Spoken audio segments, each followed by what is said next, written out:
ఇప్పుడు no cost cough syrup తో 60 రూపాయల విలువ గల ఇన్హేలర్ పూర్తిగా ఉచితం. దెబ్బకి దగ్గు జలుబు మాయం. మొంతా తుఫాన్ ఏపీ వైపు దూసుకొస్తోంది. విశాఖ కాకినాడ సముద్ర తీరం అల్లకల్లోలంగా మారింది. భారీగా ఈదురుగాలులు వీస్తున్నాయి. రేపు సాయంత్రం కాకినాడ సమీపంలో తుఫాన్ తీరం దాటే అవకాశం ఉంది. తీరం దాటే సమయంలో 100 కిలోమీటర్ల వేగంతో బలమైన గాలులు వీస్తాయని హెచ్చరిస్తున్నారు వాతావరణ శాఖ అధికారులు. తుఫాన్ ప్రభావంతో కోస్తా జిల్లాల్లో భారీ వర్షాలు కురుస్తున్నాయి. కాకినాడ నుంచి నెల్లూరు వరకు రెడ్ అలర్ట్ జారీ చేసింది వాతావరణ శాఖ. రాష్ట్రంలోని అన్ని ఓడరేవుల్లో 3వ నెంబర్ ప్రమాద హెచ్చరిక జారీ చేశారు.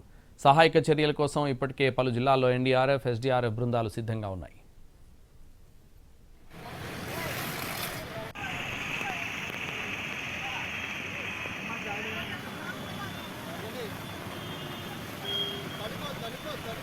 కాకినాడ ఉప్పాడ రోడ్డులో ఈ నెల 30 వరకు రాకపోకలు నిలిపేశారు. విశాఖలోని బీచ్లతో పాటు వాకలపూడి బీచ్, ఎన్టీఆర్ బీచ్ మూసివేశారు.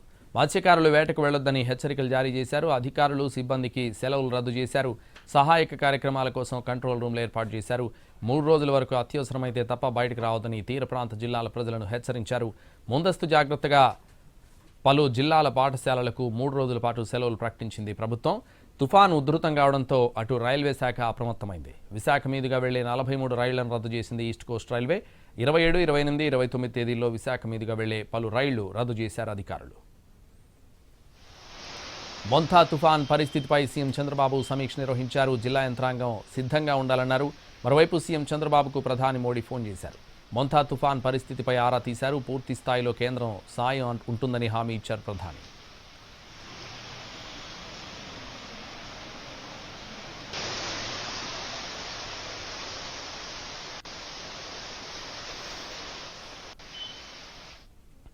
మొంతా తుఫాన్ ప్రభావంతో అంబేద్కర్ కోనసీమ జిల్లాలో ఇవాళ ఉదయం నుంచి వర్షం కురుస్తోంది.